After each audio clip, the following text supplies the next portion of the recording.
Oke, selamat pagi. Assalamualaikum warahmatullahi wabarakatuh. Bertemu lagi di Rumah Aman. Maksudnya podcast Rumah Aman kali ini. Saya, Inggit, ditemani oleh narasumber kita yang sudah tidak asing lagi tentunya di LPSK. Beliau adalah Bapak Dr. Antonius PS Wibowo, SHMH ya. Apa kabar Pak hari ini Pak? Mudah-mudahan sehat ya Pak. Kabar baik, Git. Alhamdulillah sehat. Hari Jumat, hari yang penuh semangat ya Pak, karena habis olahraga Pak kita Pak.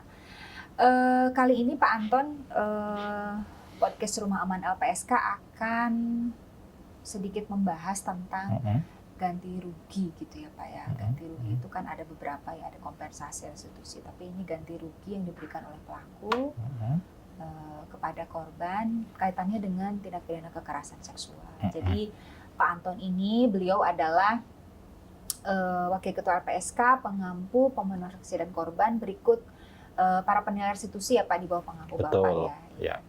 Nah, sebelum jauh nanti membahas restitusi bagi korban tindak pidana gitu ya Pak ya.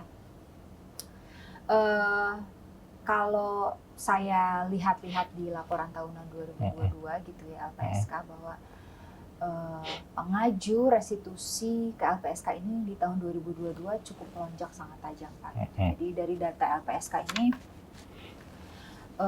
yang paling tertinggi itu di tindak pidana pencucian uang, maaf kalau saya tidak salah, itu ada berapa ya, 3.873 perhitungan yang dilakukan LPSK. Dan dari permohonan 3.873 itu, angka yang luar biasa fantastis menurut saya Pak, yang dihitung oleh LPSK itu senilai 1.883 miliar. Luar biasa ya LPSK menghitungkan restitusi untuk korban tindak pidana. Nah, lalu kemudian angka yang kedua adalah angka terkait dengan tindak pidana kekerasan seksual Pak, ternyata menempati urutan kedua sebesar 281 orang pengajuan permohonan. Berarti intinya adalah orang-orang sebetulnya semakin melek ya Pak terkait dengan restitusi gitu ya. Restitusi di tindak pidana kekerasan seksual. Nah, kita akan bersama Pak Anton selama 15 menit ke depan ya Pak, membahas tentang apa itu restitusi Pak, kemudian bagaimana kewenangannya LPSK gitu ya. Apa sih kaitannya restitusi dengan kewenangan LPSK gitu. Terus kemudian siapa yang berhak atas restitusi, dan nanti selanjutnya mekanisme praktek terbaik juga nanti bisa Bapak sampaikan. Sebetulnya Pak, nanti teman-teman juga mungkin penasaran ya Pak ya. Restitusi itu apa sih bedanya dengan kompensasi gitu. Silakan Pak. Iya. Restitusi itu sebetulnya adalah ganti kerugian yang dibayarkan oleh pelaku atau pihak ketiga kepada korban tindak pidana atau ahli warisnya. Nah, berdasarkan putusan dan penetapan pengadilan yang sudah berkekuatan hukum tetap. Ya. Jadi restitusi ini pada umumnya bentuknya uang. Jadi pelaku membayarkan sejumlah uang kepada korban atau ahli warisnya. Nah, tetapi harus didasarkan pada putusan atau penetapan pengadilan yang sudah berkekuatan hukum tetap. Jadi nggak bisa, misalnya pelaku ujuk-ujuk mau bayar nih, saya bayar misalnya 50 juta, 30 juta, itu nggak seperti itu. Jadi ada prosesnya. Nah, prosesnya adalah dihitung oleh LPSK, kemudian diajukan kepada penyidik, kemudian diteruskan ke penuntut umum, kemudian disampaikan ke pengadilan, kemudian diputus, setelah inkrah baru dibayar. Jadi prosesnya secara umum seperti itu. Nah, apa bedanya restitusi dengan kompensasi? Bedanya adalah restitusi itu uangnya berasal dari pelaku. Kalau kompensasi itu uangnya berasal dari negara. Nah, perbedaan lainnya, pada perkara-perkara tertentu itu memang restitusi dikenal, sedangkan pada perkara-perkara tertentu yang lain itu yang dikenal itu kompensasi. Saya sebut misalnya pada perkara kekerasan seksual itu yang kenal restitusi.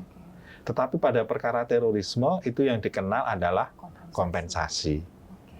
Jadi begitulah secara umum perbedaan antara restitusi dan kompensasi. Oke. Lalu ini Pak, mungkin teman-teman di sana bertanya-tanya, restitusi itu kaitannya sama LPSK apa ya gitu? Apa LPSK ini bagian dari sistem proses peradilan pidana gitu ya? Ikut serta gitu menghitung, kemudian nanti beracara gitu ya? Atau kita hanya sebagai fasilitasi saja gitu kaitannya? Atau LPSK itu ada lembaga lainnya yang memang punya hak untuk melakukan penghitungan? Atau hanya satu-satunya LPSK yang bisa melakukan penghitungan gitu Pak?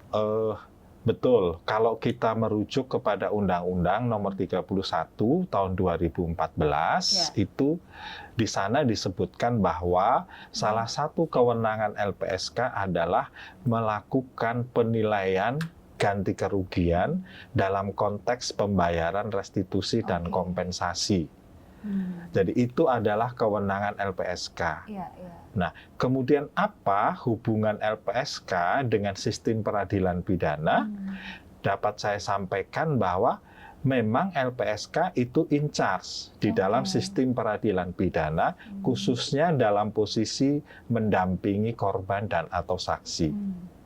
Jadi meskipun di dalam KUHP ya Undang-Undang Nomor 8 Tahun 81 di sana belum dikenal LPSK karena memang LPSK lahir tahun 2008. Maka setelah itu LPSK in charge di dalam sistem peradilan pidana dalam posisi sebagai pendamping korban dan atau saksi. Lalu tadi Bapak sampaikan bahwa korban berhak atas restitusi ya Pak. Dimungkinkan nggak saksi sebetulnya berhak nggak sih mendapatkan restitusi gitu? Enggak ya. Belum gitu, belum. Berarti just a korban ya Pak. Korban, Oke. Yang saya penasaran sebetulnya komponen yang dihitung di restitusi itu apa saja sih Pak? Gitu. Selain tadi kan Bapak sampaikan restitusi adalah penggantian kerugian dari pelaku kepada korban, kemudian LPSK punya kewenangan tuh untuk melakukan penghitungan satu-satunya lembaga ya Pak yang melakukan penghitungan. Lalu kemudian ketika LPSK melakukan penghitungan tuh komponen yang dihitung tuh apa saja gitu Pak? Ya, secara umum ada 4 komponen yang dihitung ya. Pertama adalah komponen yang berupa ganti kerugian atas kehilangan harta kekayaan. Ya. Yang kedua adalah komponen yang berupa ganti kerugian atas penderitaan akibat tindak pidana. Yang ketiga adalah ganti kerugian sebagai penggantian biaya perawatan medis dan atau psikologis. Yang keempat adalah ganti kerugian lain. Nah, ganti kerugian berupa kehilangan kekayaan, misalnya korban itu kan kadang-kadang dia harus mengeluarkan uang untuk biaya transportasi, untuk biaya konsumsi ketika menjalani proses hukum. Itu contohnya. Sedangkan ganti kerugian atas penderitaan itu contohnya ya. Korban, apalagi itu korban kekerasan seksual ya, pada umumnya bahkan hampir selalu dia mengalami trauma. Nah, trauma ini penderitaan. Dan untuk menghilangkan trauma ini membutuhkan biaya. Pada umumnya adalah biaya konseling dari psikolog, gitu ya.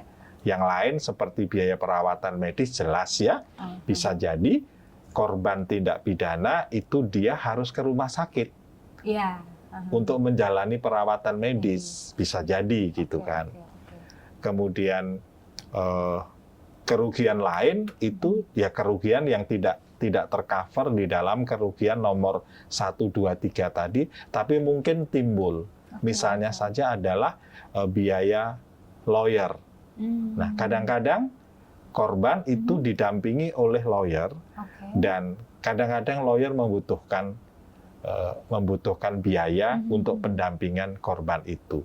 Meskipun ada juga beberapa teman-teman lawyer yang dia melakukan pendampingan secara pro bono. Itu nggak butuh biaya. Betul. Ya, siap-siap Pak. Sudah ini ya, agak terang benderang ya. Tadi kan disampaikan restitusi, perbedaan sama kompensasi apa.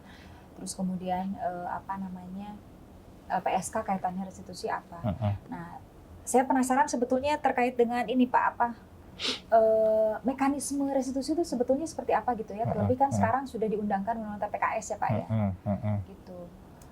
Apakah setelah misalkan kita ajukan gitu, mulai dari proses awal di BAP misalkan kalau orang-orang awam kan kenalnya BAP gitu ya, proses penyelidikan misalkan dimulai atau dimulai dari sejak penyidikan gitu mekanismenya. Dan nanti mungkin Bapak bisa sampaikan juga ke teman-teman semua praktek terbaik yang pernah dilakukan LPSK gitu ya, sebagai lembaga yang tadi Bapak sampaikan, satu-satunya lembaga yang mempunyai kewenangan untuk melakukan penghitungan ganti kerugian. Itu seperti apa Pak?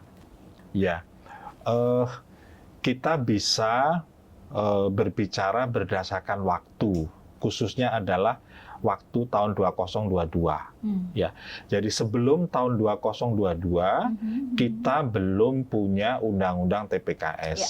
Nah, setelah tahun 2022 kita punya undang-undang TPKS, yaitu Undang-Undang Nomor 12 tahun 2022. Nah, yang ingin saya sampaikan adalah bahwa menurut Undang-Undang Nomor 12 tahun 2022, khususnya melalui pasal 31 ayat 3 kalau nggak salah ya, sebetulnya penyitaan aset pelaku kekerasan seksual itu dimungkinkan dilakukan sejak tahap penyidikan. Nah, ini tentu perkembangan yang pesat, perkembangan yang menggembirakan ya, dalam upaya menjamin terpenuhinya hak restitusi yang dimiliki oleh korban. Nah, di dalam pasal 31 ayat 3 itu disampaikan seperti itu. Penyidik itu dapat melakukan sita aset milik pelaku atas izin pengadilan negeri. Nah, tentu ini kita mempunyai harapan yang tinggi pada rekan-rekan penyidik untuk mari kita bersama-sama menerapkan itu. Karena ini norma hukumnya sudah ada di dalam Undang-Undang 12 tahun 2022.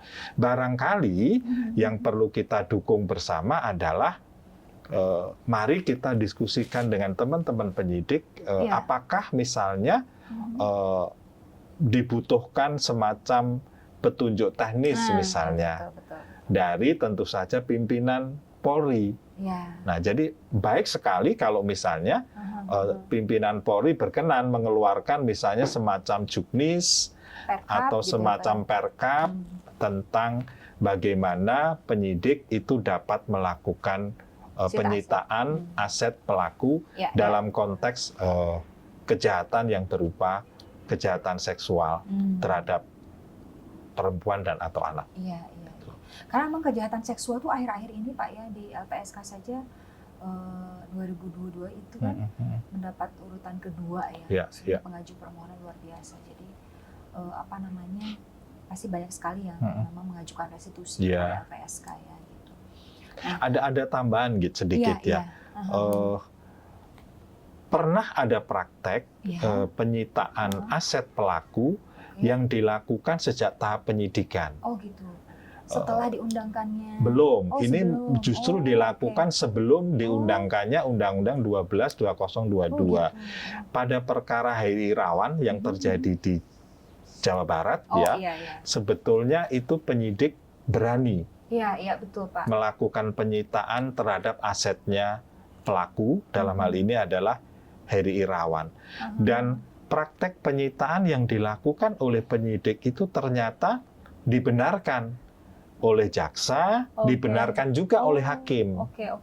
Sehingga kita tahu bahwa putusan Pengadilan Negeri Kabupaten Bandung dalam perkara Heri Irawan itu juga menjatuhkan sita aset.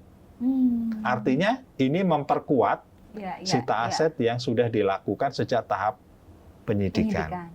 Jadi poinnya itu saya ingin menyampaikan bahwa sita aset pelaku tindak pidana kekerasan seksual sebelum Undang-Undang 12 2022 kita bisa mencontoh pada perkara di Jawa Barat Heri Irawan gitu ya.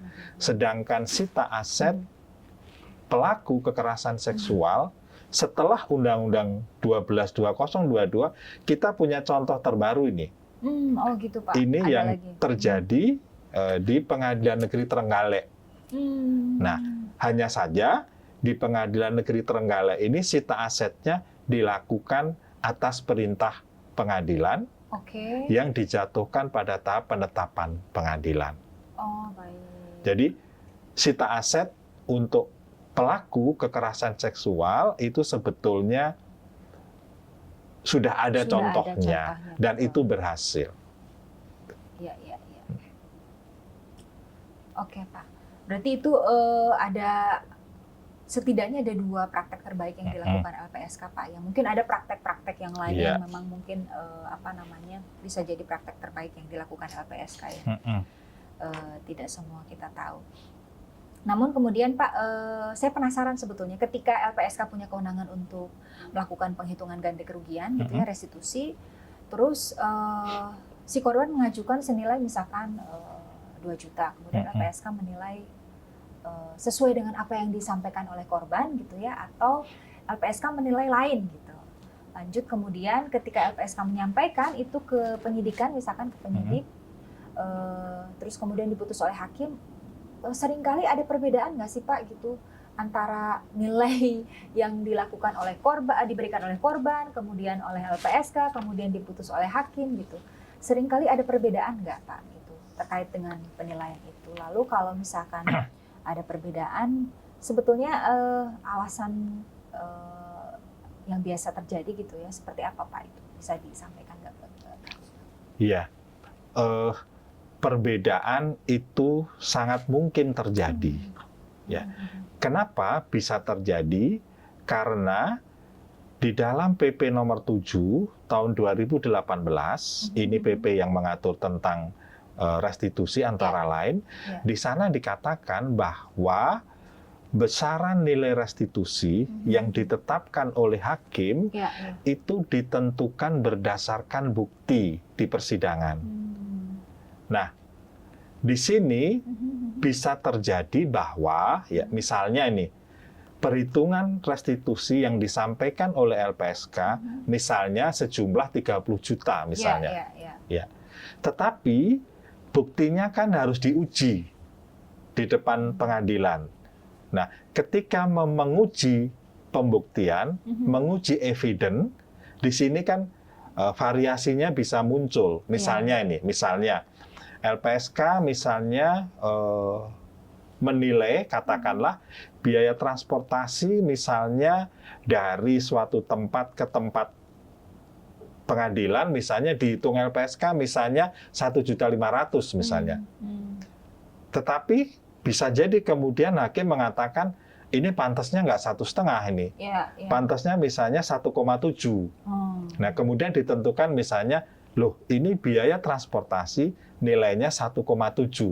Nah, di sini kan terjadi perbedaan kemudian. Nah, itu bisa terjadi gitu ya. Atau bisa saja terjadi tentang misalnya biaya katakanlah biaya perawatan medis. Gitu ya. Biaya perawatan medis kan kadang-kadang gitu ya. Korban tidak menyimpan buktinya. Nah, di situ kemudian LPSK akan melakukan perkiraan.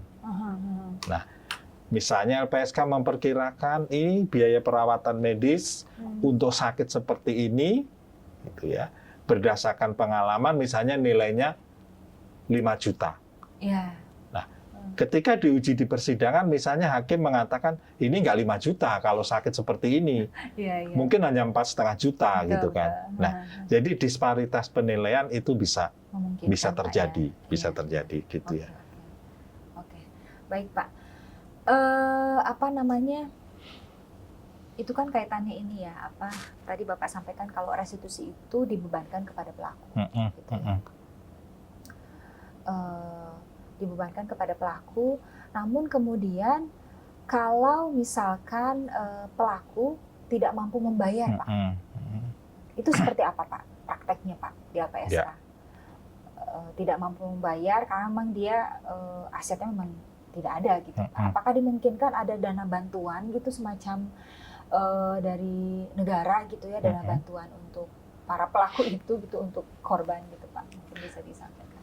Iya, secara normatif sekarang itu dimungkinkan melalui Undang-Undang Nomor 12 Tahun 2022, yaitu Undang-Undang tentang Tindak Pidana Kekerasan Seksual. Namun untuk pelaksanaannya itu masih menunggu peraturan pelaksanaan berupa PP, Dana Bantuan Korban. Nah, PP Dana Bantuan Korban ini masih in progress, ya, masih dalam tahap penyusunan, yang pengusulnya adalah LPSK dan Kementerian Hukum dan HAM. Nah, kita harapkan ya pada tahun ini PP tentang dana bantuan korban itu bisa selesai dibahas, kemudian diundangkan. Nah, nanti kalau sudah diundangkan, kita punya harapan baru nih. Nanti kalau misalnya pelaku tidak sanggup membayar restitusi untuk korbannya, maka bisa diambilkan dari dana bantuan korban itu. Nah, tapi perlu diketahui bahwa menurut Undang-Undang 12 2022 itu penggunaan dana bantuan korban itu sebetulnya adalah the second choice, atau pilihan yang kedua. Nah, pilihan yang pertama itu tetap dari harta pelaku itu sendiri. Jadi, konsepsi Undang-Undang Nomor 12 Tahun 2022 mengenai dana bantuan korban itu sebetulnya adalah itu akan digunakan setelah seluruh proses aset pelaku itu disita dan masih kurang untuk membayar nilai restitusi. Baru digunakanlah dana dari dana bantuan korban. Jadi jangan sampai dana bantuan korban itu dijadikan alasan untuk pelaku berkelit ya Pak, untuk enggan membayarkan ganti kerugian kepada korban. Gitu ya. Karena ada dana bantuan ini udah disahkan oleh pemerintah, ya udahlah saya bilang aja saya nggak mampu bayar gitu. Jadi jangan sampai seperti itu Pak ya. Inggit betul sekali.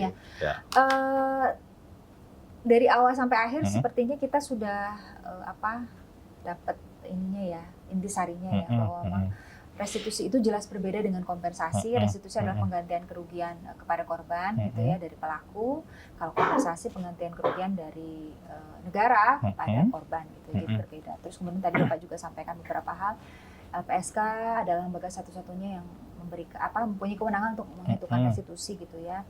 Kemudian sekarang setelah diundangkannya Undang-Undang 12 tahun 2022 itu kita juga mengenal sita aset Pak ya. Jadi para pelaku tindak pidana kekerasan seksual yang ada di sana gitu ya tidak bisa lagi berkelit gitu.